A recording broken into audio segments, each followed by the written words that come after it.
Tidak ada parti yang patut pertimbangkan pun siapa-siapa yang terpalit sedikit dengan rasuah. Jadi bukan soal rasuah atau tak rasuah. Rasuah tu tak boleh. Satu kemestian pilih calon yang bersih. Tapi di zaman yang begitu mencabar sekarang ini. Tambahnya pula kalau di kawasan bandar macam Bandar Tun Razak. Kita juga kena pastikan bahawa calon-calon yang kita letak mestilah seorang yang pandai. Seorang yang boleh mengimbangi di antara kelayakan profesional dia dengan jiwa dan rasa sayang dia untuk berkhidmat kepada rakyat biasa. Kita kena pilih orang-orang yang sayang kepada orang miskin. Mudah je saya. Saya kalau ahli politik ni, pakcik-pakcik, kalau saya tengok belum apa-apa, dia pakai kereta, pengiring 2-3 biji kereta kat belakang. Baik macam mana pun saya tak suka. Maksudnya, ada benda pasal dia tu yang dia sukakan jawatan dan kedudukan dan kelebihan. Yang kita nak ialah dia bersih, dia cerdik, berkelayakan, tapi jiwa dia juga itu, jiwanya dengan rakyat. Sebab kalau itu kena, memang paling kurang kita boleh yakin, dia masuk politik semata-mata untuk berkhidmat. Dia tahu masuk politik ni tak pernah orang suka. Buat kerja macam mana pun akan ada orang tak suka. Sebab mustahil kita boleh, kalau Bandar Tun Razak ni ada 130,000 orang pengundi. Mustahil 5 tahun tu dia boleh jumpa ketuk pintu dan bantu semua 150,000 orang. Tapi paling kurang kalau jiwa dia dengan rakyat, hati dia dengan orang susah, dia faham kepayahan orang-orang yang berada di bawah dalam masyarakat kita, maka insya-Allah dia boleh bersuara membawa perkara-perkara yang orang atas ni tak nampak. Sebab itu masalah kerajaan, ini yang saya nak sebut lepas ni. Sebab itu masalah kerajaan mana-mana pun, bila dia dah jadi kerajaan, dia dah jadi menteri. Bayangkan, seorang yang tak pernah ada jawatan, paling tinggi pun, dia mungkin jadi ketua kampung kat kawasan itu je. Tiba-tiba dia jadi wakil rakyat. Tiba-tiba kerajaan parti dia menang, dia jadi menteri. Tiba-tiba masuk pejabat kementerian tu, ada 20 orang beratur cium tangan. Bayangkan macam mana. Dia belum sampai lagi ni, pegawai kerajaan ni dah telefon driver ni. Bos bila nak sampai ni? Bos hari ni makan ni, pagi ni nak makan apa ni? Baju dia pakai baju apa? Sebab kalau dia pakai baju putih, kami sempat lagi pergi tukar baju putih semua macam dia. Bayangkan tiba-tiba orang yang tak pernah ada kedudukan, silap hari dia jadi menteri, tiba-tiba dia diangkat begitu, dia memang tak nampak dah yang kat bawah ni. Dia lupa dah. Tiap-tiap hari tanya orang kata, semua baik bos, semua baik menteri, semua okey. Sebab itu kita kena cari wakil-wakil rakyat yang sebelum kita letak dia bertanding pun, kita tahu dia cinta kepada orang susah. Dia ada perasaan terhadap orang-orang yang kurang terbela dalam masyarakat. Sebab, saya tak tahu orang lain. Bagi saya sebab itulah, seseorang itu dijadikan wakil rakyat. Dia jadi wakil rakyat bukan bersuara untuk orang kaya-kaya. Bukan bersuara untuk orang yang dah memang besar, hidup senang, lobi untuk perkara-perkara besar. Orang itu tak ada masalah. Kalau nak suruh dia, ada orang bela, dia boleh bayar ramai peguam-peguam untuk bayar dia. Peguam 1 juta. 1 hari pun boleh ada saudara-saudari. Yang tak mampu ini ialah peniaga-peniaga kecil. Orang yang miskin bandar, yang rumah nak kena rampas. Orang yang berniaga di kawasan yang tanah itu kerajaan nak bagi kepada pemaju supaya boleh dibuat kondominium besar. Apa jadi kepada orang biasa yang dah duduk kat situ, itu belakang kira. Sebab itu, alhamdulillah saya boleh sebut, saya rasa kali ini calon keadilan dan Pakatan Harapan di Bandar Tun Razak bukan nak umum sajalah. Saya boleh sebut insya-Allah calon ini adalah antara yang paling baik kita ada sebagai juga isyarat kita minta maaf dengan penduduk-penduduk Bandar Tun Razak. Bukan saya. bukan saya. Jadi saudara-saudari, sebab nanti semua orang nak tanya ni. Saya pejabat daripada tahun 2011 dekat Sungai Besi dalam Bandar Tun Razak. Jadi saya juga kira macam pengundi Bandar Tun Razak lah saya duduk pejabat lebih kurang 15-16 jam sehari. Jadi orang Sungai Besi pun kadang-kadang tanya, siapa calon. InsyaAllah Datuk Seri Anwar akan umumkan minggu depan. Saya ingat dalam 24-25 hari bulan, lebih kurang 4-5 hari selepas penamaan calon. Selepas mesyuarat SPR, kita akan umumkan calon-calon kita sebelum penamaan calon pun. Jadi tunggu sekejap saja lagi, cuma saya boleh sebut, insya-Allah untuk Bandar Tun Razak, kita tampilkan antara yang paling baik yang kita pernah ada, saudara-saudara. Baik. Bila dah dapat calon nanti, ni saya nak cucuk, nak ajar penduduk-penduduk Bandar Tun Razak ni, macam mana nak minta dengan calon. Kadang-kadang kita pun lupa. Dah dapat calon, dia dah jadi wakil rakyat semua, dia sibuk dengan segala tugas dia. Lama-lama kita duduk jauh, kita rasa macam kita semakin dipinggirkan. Baik. Penduduk-penduduk pengundi macam saudara-saudari, ketuk pintu wakil rakyat tak henti-henti. Jangan berhenti ketuk pintu. Sebab saya nak sebut awal-awal sekarang, kawasan macam Bandar Tun Razak ini adalah antara kawasan yang paling sukar untuk kita jaga kebajikannya, sebab hampir semua di luar kawalan wakil rakyat dan juga penduduk setempat. Tanah-tanah dekat tempat macam Bandar Tun Razak ni, semua ni tanah-tanah yang satu dunia berebut. Yang baik pun berebut, yang jin pun berebut sehari-hari. Semua nak. Sebab ni tanah paling mahal sekali yang ada dekat Kuala Lumpur ni. Mana-mana tempat dekat Kuala Lumpur ni, kalau dapat je kepada orang yang tak baik, kalau petak besar ni pun dia sanggup buat apa saja supaya dia dapat. Sebab sekali dapat tanah dekat tempat macam Bandar Tun Razak ni, boleh buat harta berpuluh-puluh tahun akan datang. Apa masalah yang paling utama kalau kita jadi penduduk kat Bandar Tun Razak? Saya tak duduk kat sini, tapi saya sebahagian kerana saya bekerja di sini, di Bandar Tun Razak. Klinik pun saya pergi di Bandar Tun Razak. Cucuk vaksin pun di Bandar Tun Razak. Makan pun dengan orang Bandar Tun Razak. Bertanding je bukan di Bandar Tun Razak. Saudara-saudari, kalau kita tengok sekarang, yang saya paling takut kalau tempat-tempat macam Bandar Tun Razak, saya takut orang yang asal di sini makin lama akan dipinggirkan dan makin terkeluar daripada tempat macam Bandar Tun Razak, baik di Sungai Besi ke, baik di kampung, belakang Sungai Besi tu, kampung apa? Kampung Malaysia. Sebabnya saudara-saudari, tanah yang saudara-saudari ada tu terlalu mahal. Mesti ada orang yang kata, daripada bagi kat pakcik ni duduk rumah macam ni, kalau dapat kat aku ni, aku boleh buat kondo besar ni, aku bagi je lah duit sikit kat pakcik ni, aku bagi duit kat ahli politik sikit, dekat DBKL sikit, daripada tanah banyak tu aku melabur 10 juta, aku boleh dapat 200 juta. Jin macam ini akan ada sampai kiamat, saudara-saudari. Terutamanya di kawasan-kawasan macam Bandar Tun Razak. Jadi pakcik-makcik bayangkan, pada masa yang sama yang pakcik-makcik tengok anak kita keluar universiti bergelumang, nak cari kerja pun susah, kalau ada kerja pun tak mampu beli rumah. Ya itu pun kita dah, macam mana ni aku ni dah tua nanti, anak-anak ni masih belum keluar rumah.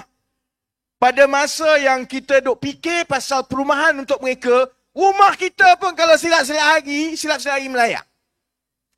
Sebab itu, saya daripada awal lagi kata, soal perumahan negara ni tak boleh diserahkan 100% kepada pemaju dan swasta semata-mata. Saya tak pernah setuju. Sebabnya saya pun ada syarikat. Saya pun businessman. Businessman ini dapat untung lah. Memang itu kerja dia. Buat untung ni selalunya ialah kalau soal pembangunan hartanah, buat untung ni selalunya soal dapat tanah dengan lebih murah, buat bangunan besar-besar, jual, maka dia dapat untung banyak.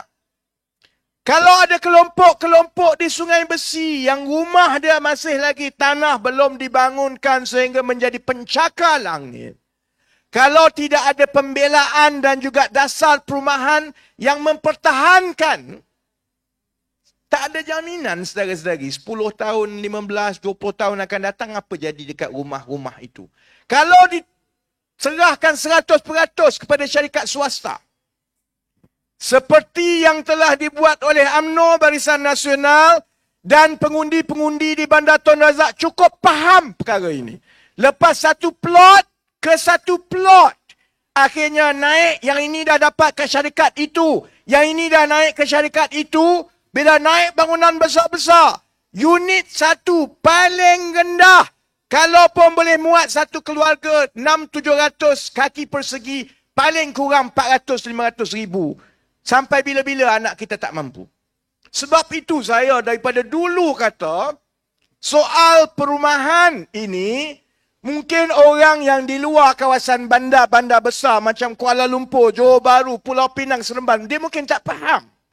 Sebab tanah masih banyak di kawasan-kawasan lain.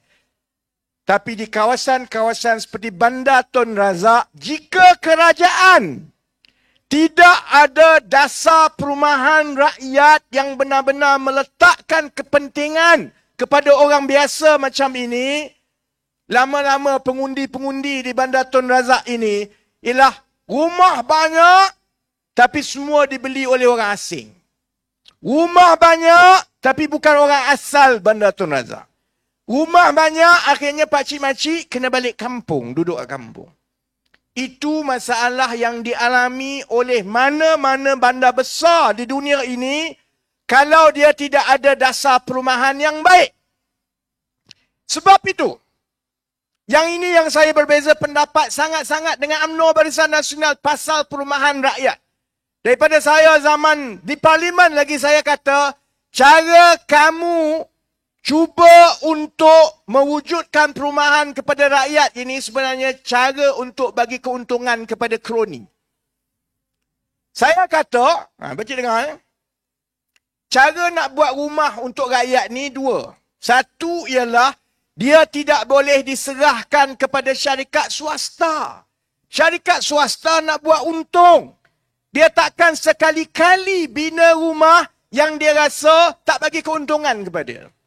Kemudian dia tidak akan sekali-kali bina rumah yang dia rasa margin keuntungan itu tidak besar. Sebab itu kita tengok lambakan rumah yang orang tak mampu. Rumah yang rakyat di Bandar Tun Razak panggil apa? Rumah mampu tengok. Bukan rumah mampu milik. Mana datang tanah-tanah yang semua dapat ini? Tanah-tanah kerajaan, saudara-saudara. Tanah-tanah ni tanah-tanah kerajaan.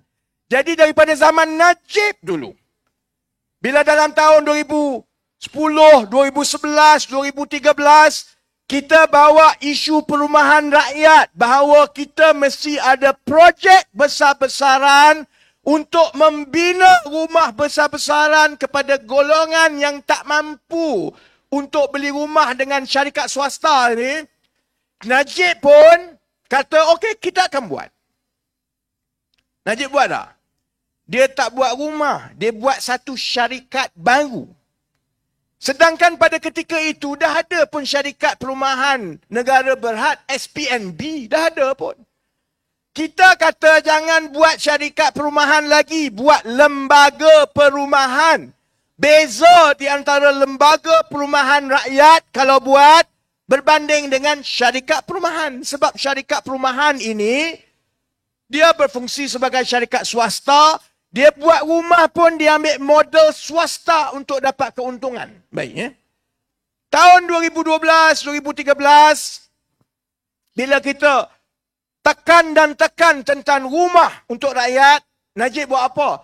Dia tubuhkan satu lagi syarikat perumahan swasta, nama dia Prima Malaysia. Ingat tak Prima? Ni ada kalau tengok keliling dekat Bandar Tun Razak ni, ada yang tanah yang kerjasama dengan itu, dengan ini. Bila dia buat satu lagi syarikat perumahan swasta, modelnya itu sama dengan model-model yang kerajaan dah buat dan gagal sebelum itu.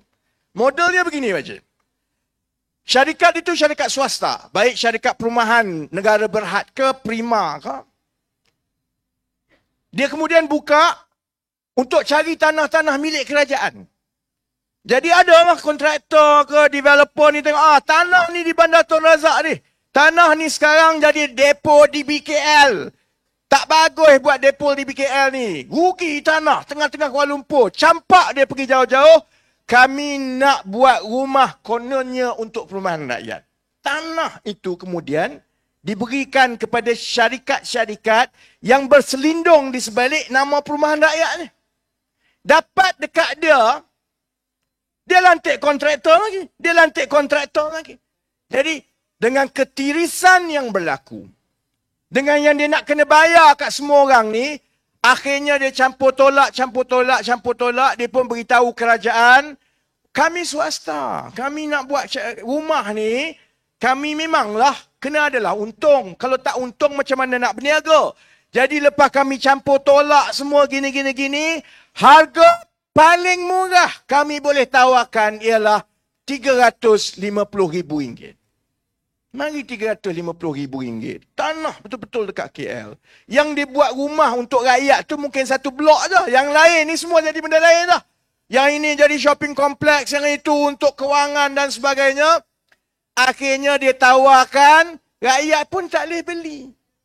Jadi selepas 10 tahun, projek bukan saja tak ada orang beli, tapi pada masa yang sama, projek terbengkalai pun banyak.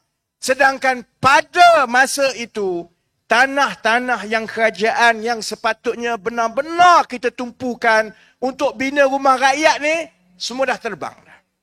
Kalau di Kuala Terengganu, saya tak bimbang sangat. Banyak lagi tanah. Kalau mungkin di Alostar, mungkin banyak lagi tanah di sekeliling. Tapi apa nasib penduduk-penduduk di wilayah persekutuan yang dekat Bandar Tun Razak, yang dekat Ceras, yang dekat Wangsa Maju, yang dekat Lembah Pantai, dengan keadaan pembangunan menghimpit kiri kanan dan wang masuk kepada pemaju-pemaju ini untuk bangunkan lebih banyak bangunan mewah. Sebab itu kalau saya jadi wakil rakyat dekat Bandar Tun Razak, saya pening kepala. Maksudnya, sebahagian besar daripada fungsi dan tugas saya ialah mempertahankan masa depan perumahan dan tempat duduk penduduk kat sini. Sebab kena kepung. Tanah yang ini orang nak ambil, kena kepung. Tanah yang itu orang nak ambil, kena kepung. Sebab itulah yang berlaku, saudara-saudari tengok, lepas 2018. Macam-macam kes keluar, tanah-tanah di tempat-tempat di seluruh wilayah persekutuan ini, satu persatu terbongkar, sebenarnya telah dijualkan kepada pemaju-pemaju. Itu masalah yang ada sekarang ni. Kalau tak tukar, masalah itu akan berterusan. Kalau tak tukar, 1 tahun ke 1 tahun lebih banyak tanah-tanah yang sepatutnya boleh buat perumahan untuk rakyat, dia makin hilang kepada pemaju 1, pemaju 2, pemaju 3. Baik. Orang mungkin tanya saya, betul lah kita tahu benda ni daripada dulu lagi. Jadi, kalau kamu jadi kerajaan, macam mana kamu nak buat? Pandangan saya mungkin berbeza dengan orang lain. Kalau nak tanya pasal perumahan, tanya Zahir tadi. Zahir dulu jawatan cukup kanan dalam syarikat-syarikat pembinaan gergasi kat negara ni. Jadi dia pernah buat semua dah. MRT dia pernah buat, rumah dia pernah buat. Jadi dia boleh terangkan dengan lebih panjang. Pandangan saya agak berbeza begini. Setiap perkara yang swasta tidak boleh sediakan untuk rakyat terbanyak, perkara itulah yang jadi tanggungjawab kerajaan. Sebab itu kita ada contohnya perkhidmatan kesihatan di hospital-hospital kerajaan. Bukannya orang tak boleh pergi klinik. Orang boleh saja pergi klinik swasta, klinik pakar dan lain-lain. Tapi untuk rakyat biasa yang tak mampu pergi, maka menjadi tanggungjawab kerajaan menyediakan perkhidmatan kesihatan yang memadai, yang baik untuk rakyat biasa.